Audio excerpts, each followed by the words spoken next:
Good day sa lahat ng mga nakikinig dito. Isa po ako sa mga taga-subaybay ng channel ninyo. Itago na lang po ninyo ako sa pangalang Mariel. Hindi ko po ito personal na karanasan. Dahil ito po ay karanasan ni Ate Noemi, na kapatid ng aking asawang tawagin nating James. Nangyari po ito sa Negros Oriental. Maayos yung pamumuhay ni na Ate Noemi. Mabait yung kanyang naging asawa at pareho nga silang may maganda namang trabaho. Nang nalaman nga nilang buntis si ate, masaya nga yung kanilang mga magulang lalo na nga silang mag-asawa. Dahil nga sa pagdadalang tao ni Ate Noemi, nagsuwestyon naman yung asawa nito na tumigil na muna si ate sa pagtatrabaho at ito na lamang yung kanyang pansin sa kanyang pagdadalang tao. Yun nga lang ay hindi sumang-ayon si Ate Noemi. Ayon pa nga rito, ay kaya pa naman niyang magtrabaho at sayang din kapag tumigil siya gayong kailangan nga nilang makaipon para sa kanyang panganganak. Wala namang nagawa noon yung kanyang asawa kung hindi yung hayaan ito sa kanyang kagustuhan na magpatuloy pa rin sa pagtatrabaho. Sabi na lamang ng asawa nito ay kapag hindi na nga nito kaya ay wag na nga itong magdalawang isip na huminto. At siya na nga yung bahalang maghanap ng paraan para makapag-ipon pa rin sila ng sapat na pera para sa kanyang panganganak. Sinangayunan naman to ni ate. At ito na nga yung kanilang napagkasunduan. Nagpatuloy nga si Ate Noemi sa kanyang pagtatrabaho noon. Naging maayos naman yung lahat noon at hindi nahirapan si ate. Kahit pa na paunti-unti ay lumalaki nga yung umbok ng kanyang tiyan. May mga kaibigan din kasi ito na tumutulong sa kanya at lagi niya ring nakakasama noon sa kanilang opisina. Isa na nga sa mga kaibigan ni Ate Noemi ay tawagin nating Demi, na siyang unang naging kaibigan nga raw nito simula nang magtrabaho siya roon. Mabait naman daw itong si Demi at matulungin din kay Ate Noemi. Kaya rin siguro ganoon na lang yung pagtiwala ni ate rito. Nang nalaman nga nitong buntis si ate, madalas daw siyang nagdadala ng prutas sa kanilang opisina at ibinibigay nga nito kay ate. Minsan ay meron din daw itong dalang mainom na ibinibigay din niya kay Ate Noemi.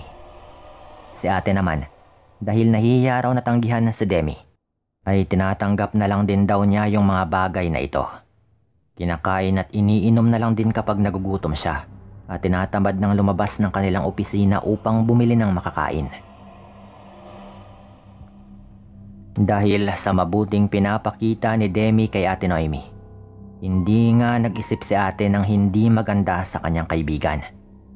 Mas nagpatuloy naman si Demi sa pagbibigay sa kanya at pinapakita at pinapadama pa nito kay Ate Noemi yung pag-aalaga ng isang kaibigan. Nang lumaon pa, napansin nga raw ni Ate Noemi na araw-araw na nga siyang binibigyan ni Demi ng makakain at mainom. Wala talagang paghihinala noon si ate na makakaya siyang ipahamak ng kanyang kaibigan.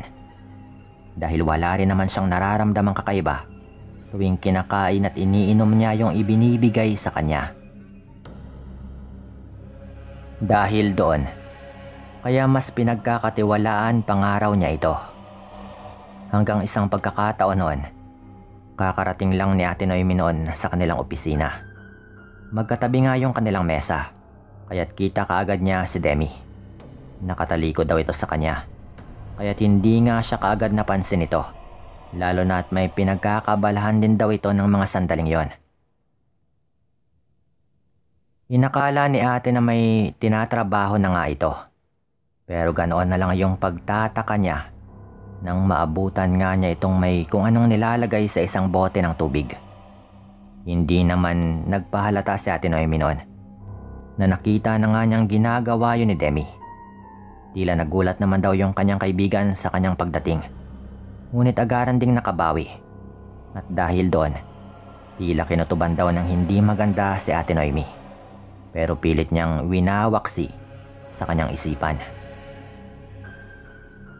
Pagkaupo naman daw niya noon, ay binigay nga sa kanya ni Demi yung bote ng tubig. Napalunok noon si ate at nagdalawang isip na tanggapin yon. Dahil naisip raw niya na baka may kung anong inilagay roon yung kanyang kaibigan. Pero dahil naging mapilit nga yung kanyang kaibigan, wala na rin siyang nagawa pa kung hindi yung kunin yon. Hindi na lamang muna niya ininom yon at itinabi na nga muna. Nagsimula na lamang siyang gawin yung kanyang dapat trabahuhin. Dahil naging abala na rin daw si ate, ay mabilis ngang lumipas yung mga oras noon at nawala sa kanyang isipan yung tungkol sa nakita niyang ginawa ni Demi sa bote ng tubig na ibinigay nga nun sa kanya. Dahil doon, nang makaramdam siya ng uhaw, ay nainom nga raw niya yung tubig na yon. At pagkatapos ngang inumin ni Ate Noemi yung tubig, ay nakaramdam daw siya ng hilo at biglang sumakit yung kanyang tiyan. Napahaplos na lamang daw siya sa kanyang tiyan, gayong hindi raw normal yung kirot nun. Hindi rin niya maipaliwanag yung pagkahilong kanyang nararamdaman. Dahil yun din daw yung unang pagkakataon na makaramdam siya ng ganon. Hindi na nga rin niya nakayanan yon, kaya't nahimatay na rin daw siya noon. Nagising na lamang siya na nasa bahay na nga nila at nakahiga sa kama nilang mag-asawa. Nang makita naman siya ng kanyang mister na nagising na, agaran nga raw siyang tinanong nito kung kamusta yung kanyang pakiramdam. Tinugunan naman daw niya ang kanyang asawa na may kaunting hilo pa siyang nararamdaman. Pero hindi na nga masakit yung kanyang tiyan. Napahawak din siya sa kanyang tiyan ng mga sandaling yon, gayong bigla nga siyang nakaramdam ng kaba. Tinanong din niya kung paano nga siya nakauwi. At nang malaman niyang hinatid nga siya ni Demi sa kanilang bahay, bigla namang nakaramdam ng hiya si ate. Pinag-iisipan niya kasi ng masama yung kanyang kaibigan ng mga oras na yon, na baka may ginawa siyang kakaiba sa tubig na ibinigay nito. Kaya nga siya nagkaganoon. Dahil nga rin sa kanyang nalaman, iwinaglit na lamang niya ang masamang isipin tungkol kay Demi. At inisip na lamang kung paano nga niya ito mapapasalamatan. Kinagabihan naman noon, hindi nila inaasahan na may hindi magandang mangyayari. Yun kasi yung unang pagkakataon na nagparamdam yung aswang kay Ate Noemi. Maagang natutulog si Ate Noemi noon, pati na rin yung kanyang asawa dahil nga meron din itong trabaho. Pero nang gabing yon, hindi makatulog si ate. Hindi niya alam pero pakiramdam daw niya ay kinakabahan siya ng hindi niya alam kung bakit. Kapag kasi pinipikit daw niya yung kanyang mga mata, pakiramdam daw niya ay may kung anong mga matang nakamasid sa kanya. Parang may nakatayo sa kanyang paanan at pinagmamasdan daw siya habang natutulog. Yun nga yung nakikita niya tuwing napapapikit siya. Kaya't napapamulat na lang daw siya ng kanyang mga mata ulit upang magpalinga-linga sa kabuuan ng kanilang paligid. Wala naman daw siyang nakikita, kaya't napabuntong hininga na lamang siya habang napapailing. Sinusubukan ni Ate Noemi noon na makatulog ng gabing yon, pero hindi daw talaga niya magawa. Naisipan pa nga niyang gisingin yung kanyang asawa pero hindi naman niya ginawa. Sinikap na lamang niyang makaidlip, kaya kahit na may kung anong kakaibang nararamdaman habang nakapikit, ay pinilit niyang wag nang pansinin yon. Ganon nga yung estado ni Ate Noemi nang bigla siyang makarinig ng mahinang kaluskos sa may bintana ng kanilang kwarto. Hindi inaasahan ni ate nang may makita siyang itim na bagay na tila pilit na gumagalaw roon. Sinipat yon ng mabuti ni ate. At ganoon na lang yung kanyang takot noong mapagtanto niyang kamay yon na punong-puno ng balahibo. Nakita rin daw kasi niya na mahahaba yung kuko nun, kaya't kinutuban na nga siya ng hindi maganda. Sinikap niyang hindi makagawa ng kahit na anong ingay habang niyuyugyug yung kanyang asawa upang magising. Mabuti na nga lang at nagising naman daw yung asawa nito. Napatanong lang daw ito sa kanya kung ano nga bang problema, kaya tinuro nga ni ate yung kanilang bintana. Pagtingin naman daw nila roon, ay wala na rin yung mabalahibong kamay na pilit pinapasok ng kung ano mang nilalang na nasa labas ng kanilang bahay. Dahil wala naman silang nakita ng mga sandaling yon, nagwika na lamang yung asawa ni Ate Noemi na matulog na lamang sila. Dagdag pa nito, baka daw dahil lang sa antok ni ate at kung ano na yung kanyang nakikita. Sumang-ayon na lamang noon si ate, kahit pa napakiramdam niya rin ay may kakaiba talaga sa paligid ng gabing yon. Wala na rin itong nagawa kundi ang piliting makatulog, kahit pa na may naririnig siyang mahihinang kaluskos sa may labas ng kanilang bahay. Kinaumagahan, dahil hindi ganong nakatulog, ramdam ni ate yung labis na antok. Pero wala siyang magawa noon kung hindi yung pumasok na rin sa kanyang trabaho. Nagpasalamat naman noon si ate kay Demi nang magkita nga sila ulit sa opisina. Naikwento rin ni ate yung nangyari ng gabing yon dahil nagtanong nga si Demi kung bakit tila inaantok pa ito.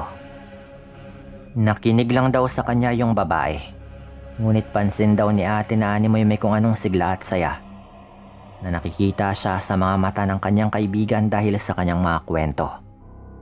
Iniisip na nga lang niya na baka kung ano lang yung sumasagi sa isipan nito, kaya't hindi na rin daw niya tinanong. At dahil doon, sinawalang bahala na lamang daw niya yon. Nang mga sumunod na gabi, tila ganoon pa rin daw yung madalas na pakiramdam ni ate. Hindi siya gaanong nakakatulog dahil sa labis na takot at pagkabahala para sa kanyang ipinagbubuntis. Hindi rin lingid sa kaalaman ni ate yung tungkol sa mga aswang, kaya malakas nga yung kanyang kutob na yung kamay ng aswang yung nakita niya sa may bintana.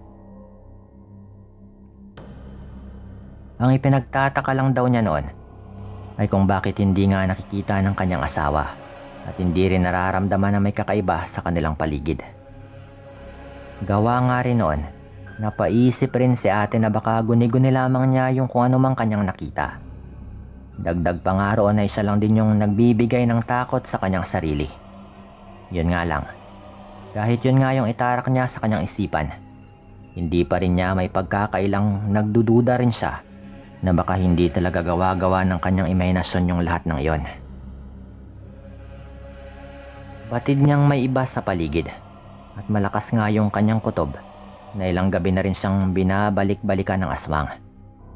Hanggang isang gabi nga noon, napatunayan ni ate na tama nga siya ng hinala tungkol sa pang-aaswang na nangyayari sa kanya. Sakto ring nasa bahay nila natulog yung kanyang mga biyanan. Gayong meron pa nga raw siyang kutob na baka may masamang mangyari.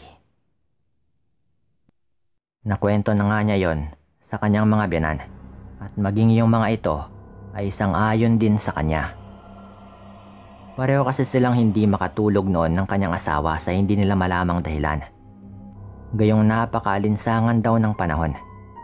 Nasa ganoon nga yung sitwasyon nung magsimulang magkaroon ng ingay sa kanilang paligid. Magkakasunod kasi yung makaluskos sa bintana ng kwarto ni na ate. Dahil alam nga nilang hindi malabong aswang yon, hindi na nga nagdalawang isip pa yung kanyang mga biyanan na lumabas ng kanilang bahay. Hindi naman sila nagkamali doon sa kanilang hinala. Dahil nung magpunta raw sila sa may tapat ng bintana ng silid ni ate, may nakita raw silang nilalang na naroon. Parang nagulat daw yon nang biglang sumigaw yung binang lalaki ni ate. Kagad rin daw na tumingin sa kanila yung mabalahibong nilalang na merong nagbabagang mga mata at kahindik-hindik daw yung itsura. Inaangilan daw sila noon kaya't walang takot din siyang hinarap ng kanyang mga biyanan. Merong dalang buntot ng pagi at itak yung mga ito. Kaya kahit papano ay may armas din sila kung sakali mang sugurin nga sila ng aswang. Mabuti na nga lang at nakapaghanda sila gayong mabilis silang sinugod ng nilalang na yon. Hindi man nila ito matalo sa liksi at bilis, pero natalo naman nila ito sa diskarte. Panay lang daw kasi yung pagsugod ng aswang noon, na animoy hindi nga ito nag-iisip ng kanyang kilos. Dahil doon, nang mabuhal daw ito sa lupa, dahil na rin sa pag-atake nito na naiwasan nga ng mga biyanan ni ate, doon na nga nila nagawang magantihan yung nilalang. Dali-dali kasing pinulot ng ama nila yung buntot ng pagi at nilatig raw niya yon sa leg ng aswang. Habang yung nanay naman daw nila ay naghahanda na upang tagain ito ng itak. Malakas din yung pagkakasakal nila sa aswang na yon. At dahil nasugatan na nga yung leeg nun dahil sa buntot ng pagi, napapahiyaw raw yon tuwing mas sinihigpitan nila ang pagkakasakal dito. Tumulong na nga noon yung asawa ni ate at itinali nga nila yung naturang nilalang. Hindi nila inalis sa leeg nito yung buntot ng pagi at naghanda nga silang sunugin yon. Yun nga lang, bago pa man nila magawa yung plano nilang yon, narinig daw nilang nagmamakaawa yung aswang. Subalit mababakas rin yung takot nitong mamatay ng gabing yon. Nakiusap pa nga raw itong pakawalan siya at nangakong hindi na nga babalik sa bahay ni ate. Pero hindi nakinig yung bina ni ate noon at inakma pa ring susunugin ito dahil binuhusan daw nila ng gasolina yung paligid ng puno kung saan nga ito nakatali. Nagsumamo noon yung aswang at nagwika pa na kahit pagpapalaya na lang sa kanya ay talagang magpapasalamat daw siya at babaguhin niya ang kanyang sarili. At ayon pa raw dito na talagang ikinagulat pa nga raw nila ate. Ang sabi daw ng nilalang ay meron daw taong nag-utos sa kanya na aswangin si ate. At kung pakakawalan nga raw siya ay gagantihan daw niya yung taong nag-utos sa kanya ng ganoon. Pero syempre nagulat nga sina ate noon sa sinabi ng aswang na yon. Ayaw man nilang maniwala, ngunit nagwika nga yung aswang na kaibigan ni ate yung nag-utos sa kanya na aswangin siya upang makuha nga yung bata sa kanyang sinapupunan at maging miserable nga raw yung buhay nito. Naisip ni ate si Demi noon at hindi nga siya nabigo nang sabihin ng aswang yung pangalan ng kanyang kaibigan na siyang nag-utos sa kanya na aswangin si ate Noemi.